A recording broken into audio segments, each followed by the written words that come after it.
Hey, Larry here, Acts 29 today, coming to you from Sunny World headquarters in Chiang Mai, Thailand. I want to welcome all the viewers from Thailand and around the world.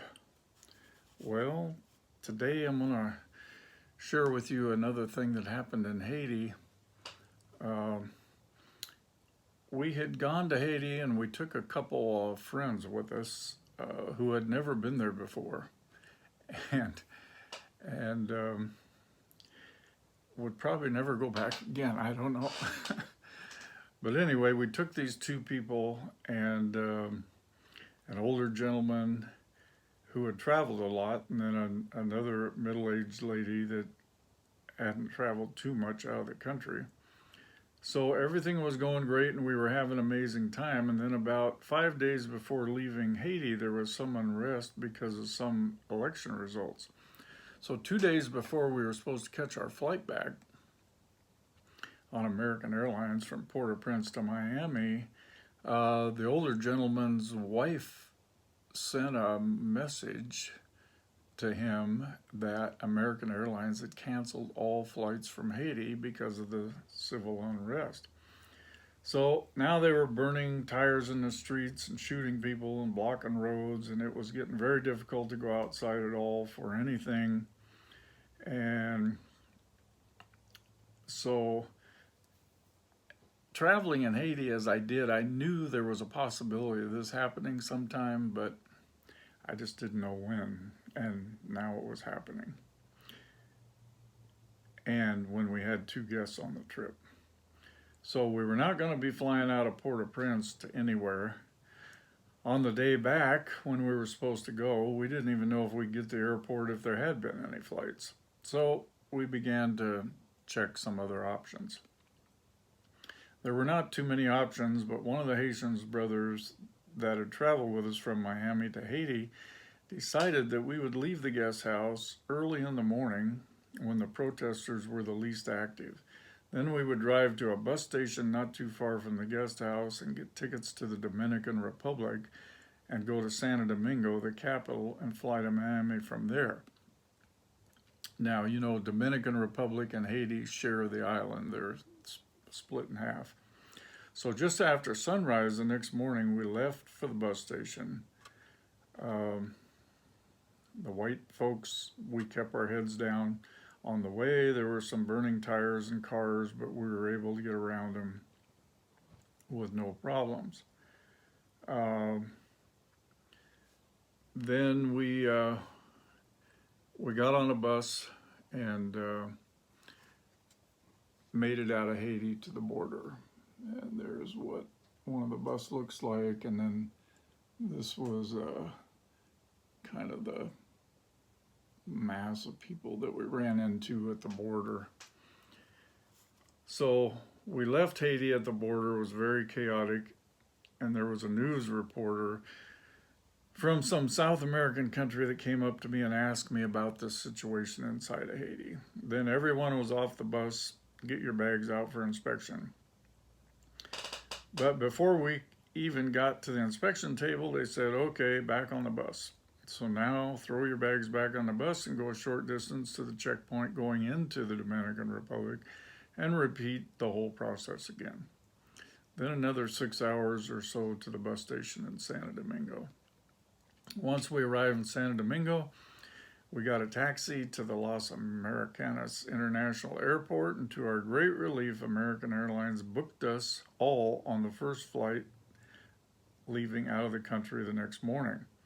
So by now, we were all very tired and we didn't want to bother getting a hotel for the night, so we slept in the airport. Not my first time doing that.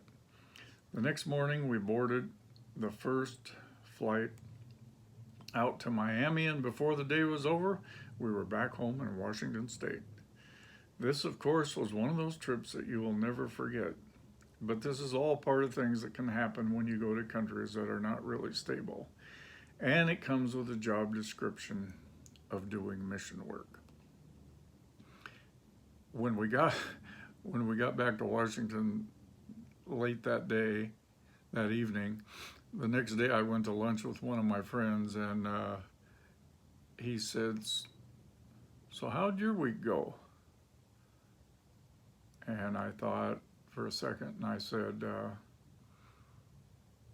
"Just same old, same old." Because he would not have understood even if I'd have told him. So for a lot of people in a lot of situations, I don't even talk about this stuff. Sometimes you're out to dinner with some people and somebody just went on a trip to Mexico or somewhere, and then, that's all they talk about. And then they ask you, have you ever been out of the country? Well, not really. Yeah, a couple times, but, not much. So anyway, this was one of my favorite sights. When we got to the airport, American Airlines was still flying, and so we were able to get back to Miami. Okay, so where are we going next, folks? Well, we're going to the Philippines. I also had an opportunity to go to the Philippines and minister at a conference in Davao City in the far south. When I landed in Manila and was waiting to board the flight to Davao, some people asked me where I was going, and I said, Davao City. They said, wow, it's a dangerous place for you to go. I said, well, not if God sends you. So while I was in Manila, I was able to visit a young Filipino man that had helped us when we were in Hong Kong. And then I flew down to Davao City, and we had a great time at the conference, and was able to minister in other churches there as well. So it was a great trip. Many people were encouraged, learned about praying in the Spirit. I also have been to Panama, France, Italy, Belgium, the United Kingdom, Iran, Ireland, Laos, Vietnam, Taiwan, Japan, and so on. So this is not to impress you in any way, but just to impress upon you God's willingness to use you if you're available for Him and willing to take the step of faith, knowing that He will provide. The next place we're going is Costa Rica. When we worked for the School for Troubled Teens, the owner wanted these kids to learn about other countries and stuff. So we took some to Thailand, and then he wanted to do us part of the school in another country. So he wanted to do it in Costa Rica. So we went to southern Costa Rica first. We couldn't find anything there. We went to central Costa Rica. The next time, couldn't find anything there. And then we went to northern Costa Rica, and we found a place there at a hotel that a Christian man owned that we could work with. So the kids would go there for the last month of their schooling, and then we'd do mission stuff around there. So we lived in Costa Rica for almost all of 2007, except for the trips we made back and forth to bring the kids back and forth. And by the end of 2007, there was a lot of problems at the school with the owner, the staff, the kids, the parents, and so we ended up resigning from the school and left Costa Rica for good, although we did go back one last time because we were thinking about living there full time. And I want to do a big shout out to Jay, an American expat there that helped us so much. And we had some great talks with him, and we love you, man. So now it's your turn. I'm now 71 years young, but my life after my last excuse started when I was 45 years old in 1994. So for the last 26 years, I have been experiencing a life beyond just existing, but a life after my last excuse. So now it's your turn. And this has been a few of the highlights of my journey of faith over the years since I was born again in 1972. So this will be the last video in this series, Life After Your Last Excuse. And I have just scratched the surface and touched on some things and some places that, by the grace of God, by the provision of God, by the power of God, that I was able to go to and minister to many lands and many people, because that was the call. Now, I live in Thailand full-time, and so the ministry has changed. It's not traveling around the world anymore, and of course with the pandemic, COVID, that's really not possible anyway. So God really opened up the doors for me to just minister this way through the media. And an amazing thing happened, I don't know, it was 6 or 8 months ago. I was wondering if I should even do any of this stuff anymore, write anymore, do anything anymore about all this stuff. And so I put it out to the Lord and said, well, you show me what you want me to do. If you want me to keep, doing any of this stuff or not.